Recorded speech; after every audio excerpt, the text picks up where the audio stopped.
महाराज धरनी गिरे भूप तत्काला और लागा दिल में सूल विशाला। सवसुत मोय प्राण की नाई और पर राम देत नय बनत गुसाई। सब सुत मुझे प्राणों से प्यारे लेकिन राम को देते नहीं बनता। हे महाराज चौथे पन में जो ओछी पूंजी पाई है आशीष आप लोगन की है पुरखन की पुण्य कमाई है। धरती दू या स्वयं चलूं सब तेस नेस निश्चर कर दूं पर राम लखन के देने में आप ही कहें क्या उत्तर दूं। आप कहें तो मैं निशाचरों का वध कर दूंगा। राजा दशरथ की बात सुन के विश्वामित्र बोले ओरे बाबरे जब तेरी जरूरत होती तो हम राम के जन्म को इंतजार नहीं करते बहुत पहले ले जाते। हमें राम लखन चाहिए और तूने दरवाजा भरा है। तू कह रहा है कि रघुकुल का नियम नहीं तोड़ेगा तो बोले ले जाओ महाराज लेकिन जैसे मेरे बेटों को लेके जा रहे हो वैसे ही वापस छोड़ जाना।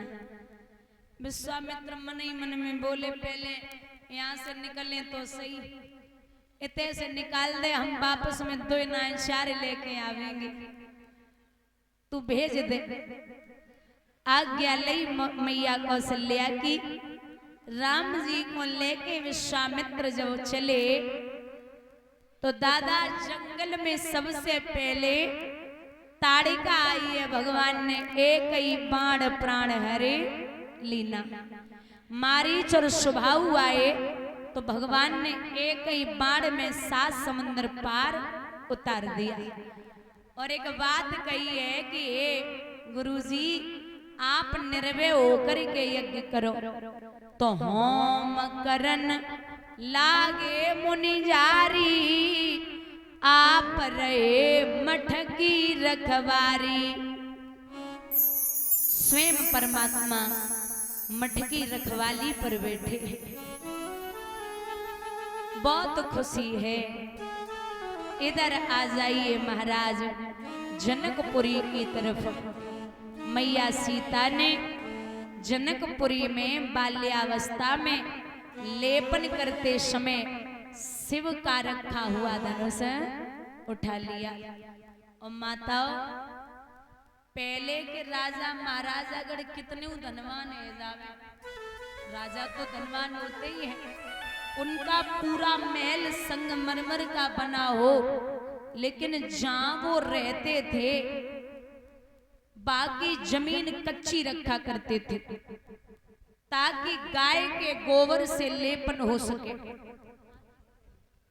ताकि गाय के गोबर से लेपन हो सके। अब वो राजाओं की बेटी थी। आज के जमाने में कोई बिटिया को 4 दिन के लिए शहर में छोड़ दो और फिर बाद से गांव में आ जाए कह दो गोबर उठाई के डाल दियो बिटिया है स्मेल आती है। मैं गोबर नहीं छूती। एक वो राजा की बेटी है सीता जो स्वयं लेपन करने के लिए बैठी। जिन्होंने विचार किया कि धनुष के नीचे लेपन नहीं तो उठायो धनुष और लेपन की ओर रख दियो। राजा जनक ने जब धनुष के नीचे लेपन देखो तो विचार किया कि जिसको बड़े बड़े वीर महापुरुष नहीं उठा पाए उसको मेरी बेटी ने उठाया है।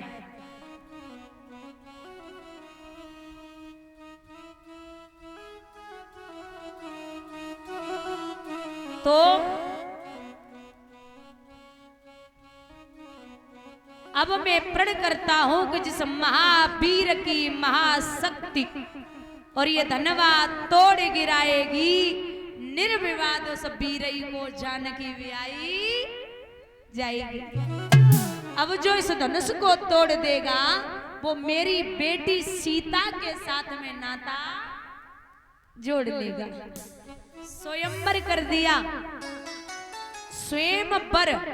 बुजुर्गों ध्यान देना, स्वयंवर हम उसे कहते हैं जो लड़की अपने पति को स्वयं चुने, जो लड़की अपने पति को स्वयं चुने, स्वयंवर।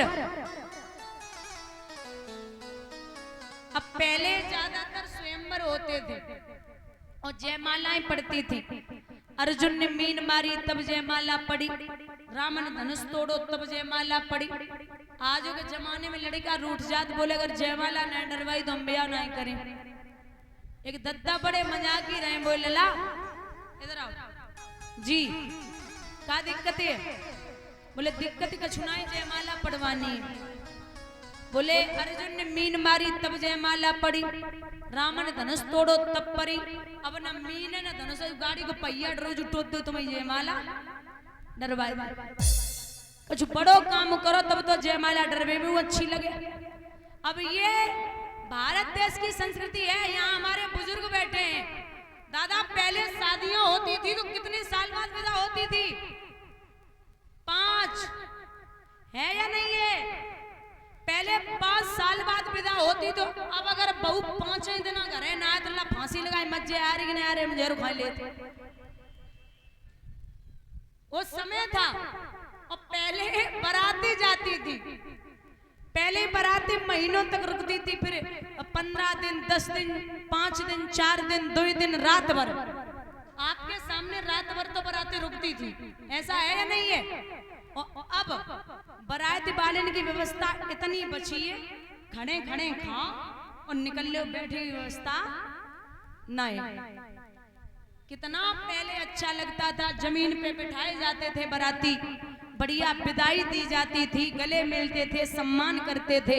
लेकिन अब अगर खाने हैं तो खा लो ना, फिर चुपचाप बैठो और निकल लो, इतनी व्यवस्था है।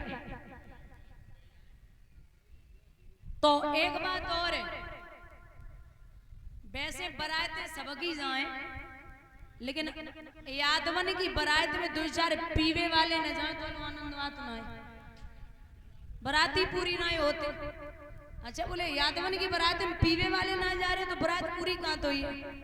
एक विद्वान ने लिखा है कि जंगल मोर के बिना और जेलें चोर के बिना और भैया सुनिए बारातें दारू खोर के बिना।